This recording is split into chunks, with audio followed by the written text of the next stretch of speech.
আজকে যে মেনু বানাবো তার জন্য আমি আগে পাত্র গরম করে তাতে সরষের তেল দিয়ে দিলাম। রান্নাটা আমি সরষের তেলেই করব। তো তেল ভালো করে গরম হয়ে গেছে, দেখতেই পাচ্ছ। এতে আমি বড়িগুলো ভেজে নেব, কিছু বড়ি দেবো, দিয়ে ভেজে নেব।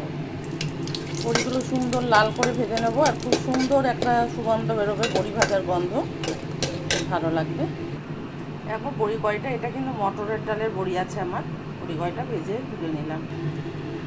ওই তেলের মধ্যে, বড়ি ভাজার তেলের মধ্যেই আমি কালো জিরে, তেজপাতা আর একটা শুকনো লঙ্কা তেলে দিয়ে দিলাম। তার মধ্যে আমি কাঁচকলা আর আলু কেটে রেখেছি, সেটা দিয়ে দিলাম। দিয়ে একটা ঢাকনা দিয়ে ঢেকে দেব। ঢাকনা খুলে ভালো করে ভাজা ভাজা করে নেব। এবার নেড়ে দিলাম, নেড়ে দিয়ে আমি আবার ঢেকে দেবো। এবং ঢাকা দিয়ে দিয়ে আমি কিছুক্ষণ ভাজবো। আমি একটা মশলা রেডি করে নিচ্ছি। নুন, হলুদ, লাল লঙ্কা আর গোটা ধনে আর জিরে এক জায়গায় করে আমি পেস্ট করে নিয়েছি, এটাও এর সাথে দিয়ে দেবো। কয়েকবার নাড়াচাড়া করে দিয়েছি। এবার এই মশলাটা দিয়ে দেবো। নুন, হলুদ, লঙ্কা আর ধনে জিরে গুঁড়ো গ্রাইন্ড করে রাখা আছে, এটা দিয়ে দিলাম।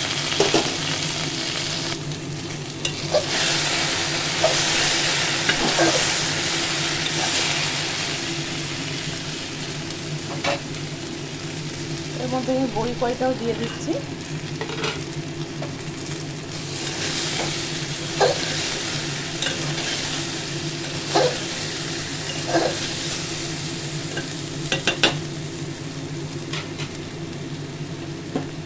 আমি গরম জল অ্যাড করে দিচ্ছি। এবার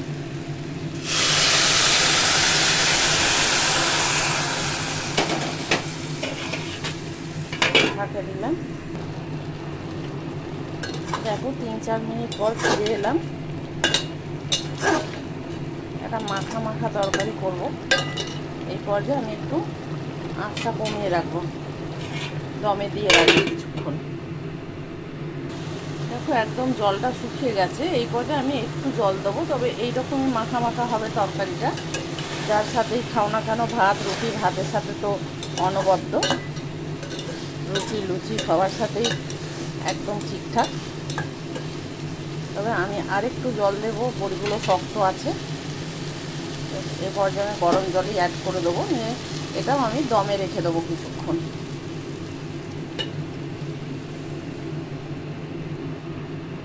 কারণ বড়িতে আবার জলটা টেনে নেবে। ঢেকে দিলাম। মিনিট 2-3 পরে আমি ফিরে এলাম।